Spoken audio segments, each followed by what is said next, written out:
Hi అండి. పల్లీల పొడితో కజ్జికాయలు ప్రిపేర్ చేద్దామా?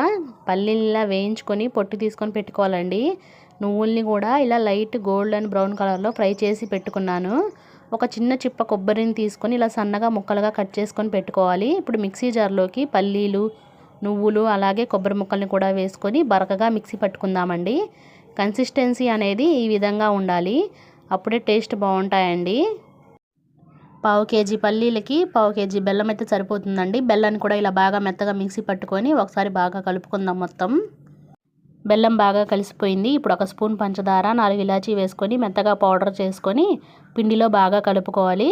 మైదా పిండితో ఇప్పుడు ఒక చపాతీ లాగా ఇలా చేసుకొని కజ్జికాయలు ప్రిపేర్ చేసుకునే ప్రెస్ మీద పెట్టుకొని మనం ప్రిపేర్ చేసుకున్న పొడిని ఇలా ఒక స్పూన్ వేసుకొని సైడ్స్ జాగ్రత్తగా తగలకుండా జాగ్రత్తగా వేసుకోవాలి. లేకపోతే ఇవి నూనెలో పగిలిపోతాయండి.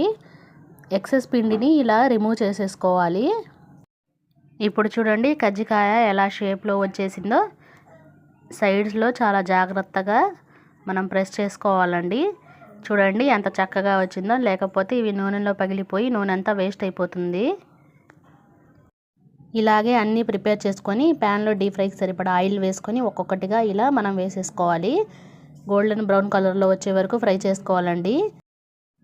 చూడండి ఒక్కటి కూడా పగలకుండా ఎంత బాగా వచ్చాయో. షేప్ కూడా చాలా బాగా కుదిరిందండి. పైన క్రిస్పీగా లోపల సాఫ్ట్గా ఉంటాయి. మీరు కూడా ట్రై చేయండి.